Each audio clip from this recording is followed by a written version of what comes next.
So I was just thinking, something that just kind of irks me. It is our perceptions towards what therapy is. And so, first off, why is the origin of entropy for all of psychology? Without the why, we don't do things, right? There's not a reason why to do it. We're not going to do it. So, why would somebody go to therapy? We're going to go to therapy, and we can apply the concept of this meta theory here, kind of one of the extraneous concepts that comes out of this. There's entropy in our lives, right? And if there's enough psychological entropy in our lives, it gets up to this kind of point of entropy, like there's too much entropy. We can't quite see where the ends of the spectrums of our psychology and where our life is at. Then we need therapy, or we need psychological assistance, right? And so therapy helps us manage the origin of entropy in our lives. So if you go in my book, I write that therapists are the conductors of beauty in our minds. And what I mean by that is specifically a conductor conducts an orchestra, right? You can kind of think about your psychology as an orchestra. There's all these moving parts going on. There's a whole spectrum of all kinds of entropy and things that we can't quite discern in our lives about who we are, what's going on around us. And so a therapist is going to be the conductor of our minds. All this beauty and all this chaos of our minds, they're going to help conduct it and get it to a manageable level. And so that's kind of the overall goal of a therapist, or what therapy does for us, right? It helps us manage the psychological entropy of our lives. Go therapy, right? But what bugs me is our perceptions of what therapy kind of is. Why kind of all the entropy of the perception of that. And so this is the analogy I like to use. I wrote about it, and when I first wrote it, it felt weird. But the more I think about it, it just works really well. And so in my mind, I kind of view therapy as eating healthier, right? Because and we're going to branch this off into different avenues of self-help of sorts, self-psychological help. And if we're starving, we're just absolutely starving, and we need food. And everybody's life is relative. Everybody's life is a little bit different. But if we're starving, we need food. We're going to find food.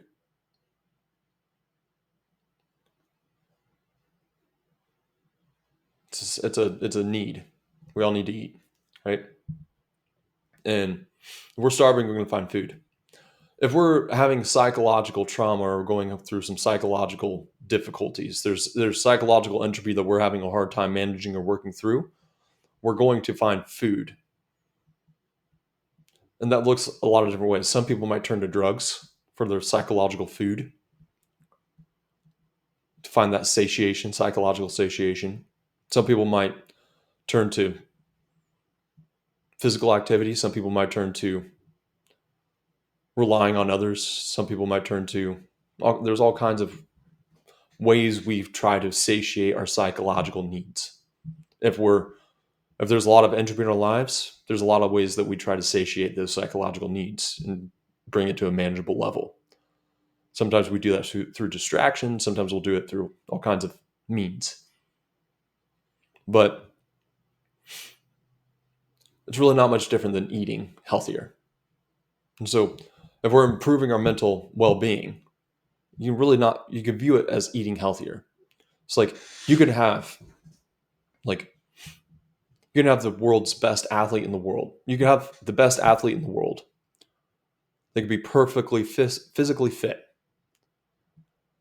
They could already be eating incredibly healthy, but they could still eat healthier. And they can still exercise and improve their body even more all the time. There's still always, tomorrow's a new day, and with that new day brings new entropy. And with that new day, new entropy brings new ways to improve that physical well-being. And our psychological well-being is no different. We can eat healthier all the time, even for our psychological well-being. It's like going to therapy, no different. You could be one of those psychologically stable people in the world. You could be You could be a superhuman of psychological stability. But if there is enough entropy in that person's life, it doesn't matter. Everybody's human. And so they still might need to eat healthier. Therapy might still be wonderful for them. They could be the most psychologically stable person in existence. And therapy could still be a really good thing for them. Rarely productive. And so, like, this is kind of how I view it. Like, there's therapy, but that's kind of like the sit-down restaurant of mental well-being. Going to therapy is kind of like going to a sit-down restaurant. You're going to get taken care of. You got a server. They're going to cater to your needs, what you need specifically, relative to who you are and what you're about. You're going to go to a sit-down restaurant. That's kind of what therapy is. They can cater to your needs individually. But not everybody has the option to go eat, sit down, go to sit-down restaurants. Not everybody has that option. So some people might go to fast food. They might pick up some self-help books. And self-help books are great. I don't know. Go check out Tony Robbins. I'm not saying like Tony Robbins is the fast food of mental health, but for this analogy, right? Go pick up a self-help book. Maybe that'll help you manage that entropy a little bit. And there's all kinds of things on YouTube, all kinds of things on the internet for improve your kind of that quick bite of psychological satiation that you need. So there's also that route of like the fast food, the self-help books. And so that's kind of where I see it on the spectrum. Like self-help, there's little bits of YouTube, there's little quotes you see. That's like the psychological fast food. Then we have the sit-down restaurant of therapy. Therapies are kind of the sit-down restaurant. Get catered to your needs. They're going to help you out. But then we get to this side of the spectrum. We get to philosophy. And I kind of view philosophy as the fine dining of kind of psychological well-being. It's the fine dining. You're going to pay some premiums to get there. And you're probably going to have to do a lot of work just yourself in order to be able to afford fine dining. Not everybody can just go to a fine dining restaurant, afford it, understand it, and be with it. You got to get your palate going to all those different kind of tastes, understand what those mean, so that when you sit down at that fine dining restaurant, you're ready, you can really enjoy it and get the full benefit. If you go to a fine dining restaurant looking for fast food, you're not going to get that. It's a different experience. So like fine dining is kind of philosophy is the fine dining of psychological help. Like you don't just jump into fine dining. But if you want psychological stability over a long period of time, then philosophy is it.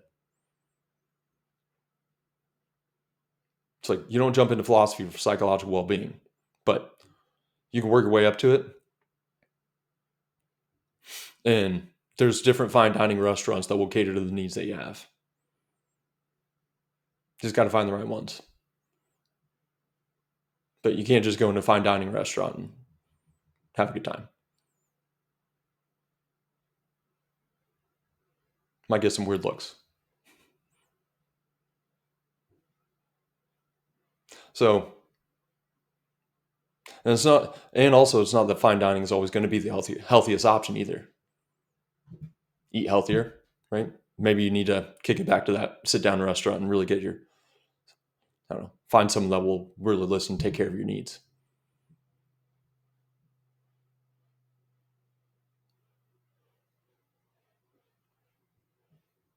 So it's kind of how I view a lot of therapy and self-help. It's eat healthier. Go check out fast food when you need it. Make sure you check out those sit-down restaurants. They'll cater to your needs. But a lot of people go to sit-down restaurants. You might have to, it's a process of going to a sit-down restaurant sometimes. Sometimes you have to wait for a while. Sometimes you get a server that's not really catering to your needs as you need it. You go to a fine dining restaurant, you know what you're looking for.